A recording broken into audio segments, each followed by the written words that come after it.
The foreigner is generous to the artist.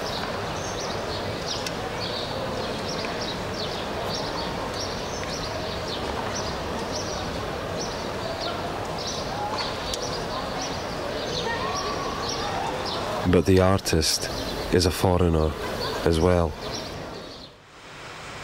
The foreigner is generous to the artist. But the artist is a foreigner as well. Това са Нина Ковачева и Валентин Стефанов. Семейство български художници, установили се от 15 години в Париж.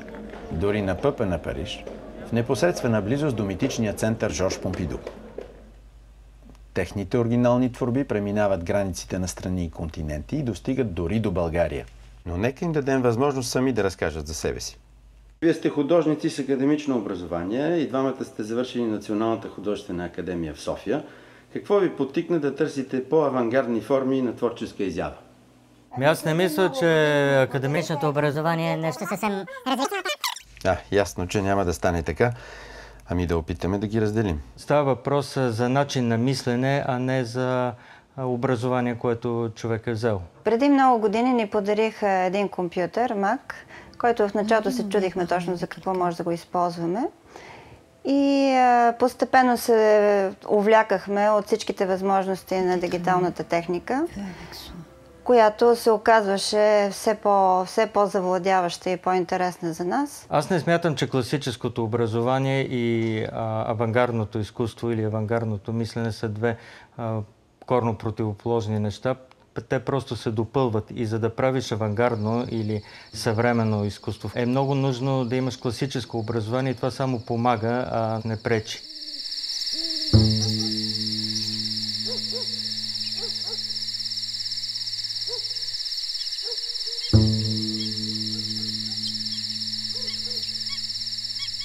Трудно нещо ли е да си в творчески тандем с съпруг? Всички твърдят, че е много трудно и рядко се получава така наистина добра колаборация. По принцип е трудно нещо да си в тандем. Още повече в творчески, а още повече с съпруг. Но всъщност и това му е интересният момент. Някак си така при нас се получи не толкова трудно, дойде от само себе си. Тъй като сме двама автори, които продължават да работят и по-отделно. И това, което правим е много различно. Тръгваме от две противоположни, бих казала, точки, с надеждата някъде да се срещнем по пътя след много спорове, след много оборвания, след много колебания, доказване единия на другия. Но по някакъв начин ние успяхме да правим и съвместни проекти, които имат успеха и общо взето се получават.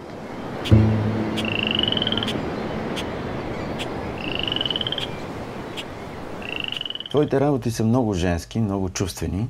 Ти обичаш да работиш с тела и най-вече със своето. Откъде идва това желание? Следвам някаква своя линия, своя нишка.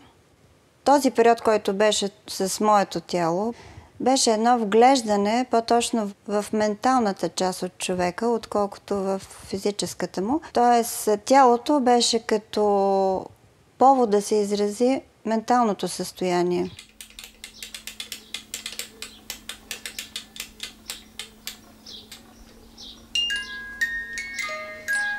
Предметите, които изобразяваш, са натоварени с някакъв смисъл. Какъв е ключът към неговото разгадаване? Точно така, предметите, които поставям, кукли, пещи, кутийки и други, продължавам да включвам части от човешко тяло, от моето тяло. Те са като знаци в случая, но всеки зрител разчита този знак в зависимост от своя личен живот. Обичам също така да смесвам техниките, без да ме интересува дали това ще се определи като фотография, като рисунка. Това, което ме интересува е всъщност да мога много ясно да предам идеята си пред зрителя. Аз имам една много голяма серия от 20 работи, преди това със също така доста голям размер, 2 метра на 60, в които съм смесвала рисунка с фотография, т.е. на базата на фотография, после рисувана, после има гелове, които са слагани отгоре.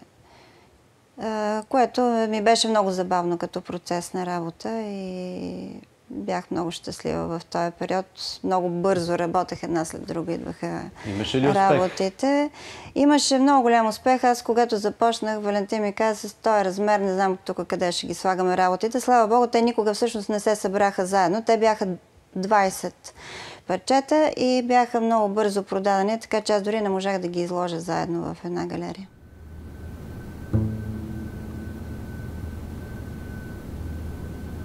Ти имаше много добри работи като график преди години. Развитието, което претърпя, е необикновено, защото отиде към едни нови стилове, към нови изяви.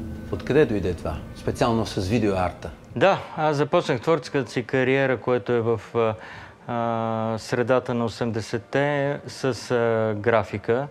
И това беше, така може да се нарече, моята първа любов. Участвах по различни биеналета, спечелих и доста награди. Но в един момент почувствах, че започвам да се повтарям. Тоест, успеха вече беше извоюван, беше сигурен. Всяка следваща работа предизвикваше някакво ръкопляскане, което може би било удобно в един момент, но започна да не ме задоволява. И тогава започнах да търся някакви други форми на изява, малко по-концептуални, и така постепенно преминах и в видеоарта. Всъщност, какво е видеоарт? Каква дефиниция би дал за видеоарт? Видеоарта е така, друг вид техника. Тоест, това, което иска човек да каже, може да го каже върху платно, може да го каже с перформанс, може да го каже в триизмерна композиция, може да го каже и с някаква дигитална или филмова техника. Бих допълнил, че е картина, но картина в движение. Това, което аз правя, е доста минимално. И във видеото се опитвам да е възможно по-малко наративно и да е някакъв знак, някаква идея, просто което е в движение.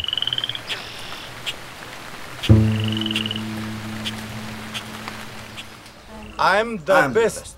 I am the best. I'm the best. I'm the best. I'm the best. I'm the best. The best of the best. I am the best. I'm the best. За каква публика е предназначен видеоарта? За всичко си има публика. Значи, когато правим някаква работа, ние правим за самата работа, а после този, който я гледа, е този, който го интересува. Всъщност с тези, които са публичните проекти, които правиме, точно визираме публика, която не е подготвена да бъде в музей в момента или в галерия, т.е. една много по-широка публика, по-широк кръг. И реакциите на хората са много точни, много интересни. Примерно тук, когато прожектирахме отвъд видимото на прозорците на нашото ателие пред Бобур, значи отвънка е площад, голяма видимост има, много хора, хиляди хора минават. И много интересно, защото хората минават, това си работи, едно изображение 5 на 4 метра, огромни глави на хора, които опитват да направят контакт с минувачите, никой не го забелязва. И в един момент някой се заглежда нагоре и спира. Един като спре, след една минута има вече 50 или 100 човека, тълпа от хора, които гледат, коментират. Това е една провокация за хората, които всъщност не са имали достъп до съвременно изкуство. Може би по този начин се надяваме да събудим интереса им към галерии и музеи. И това е целта, да извадиш не изкуството, но част от изкуство и дадени произведения извън рамките на музея или на галерията и да ги насочиш към случайните минувачи, всъщност те да станат зрители. Както и да извадиш зрителя или т.е. случайния минувач от стереотипа му на ежедневие. Един от вашите специалитети е да превръщате прозорците в екран. Какво постигате с това? Когато прожектираме в прозорци, цялата сграда се трансформира в един обект. Тогава се сменя размера на сградата, защото както беше в Националната галерия в София, тези огромни ръце, които насипват или изваждат пръста от прозорците, всъщност сградата на Националната галерия се превръща в една огромна кутия. Много интересно, защото се променя освен вида на сградата и нейната функция. Първият такъв проект, прожекция върху прозорци, мисля, че беше 2002 проект за Сетинското биенале и с този проект ние спечелихме и наградата на ЮНЕСКО за развитие на изкуството за 2002. Между другото, точно когато говорим за реакции, сега се сещам, там една жена, която чисти в отсрещната сграда срещу музея. Нашата видеоинсталация се прожектираше цяла нощ. Тя наблюдавала тази прожекция, която е решила, че не е прожекция, че действително двама човека обикалят цяла нощ из музей. Беше отишла в полицията да съобщи, че нещо ще се случи там, тъй като двама непрекъснато всяка вечер обикалят из музея. Вие не сте закотвени нито в Париж, нито в България.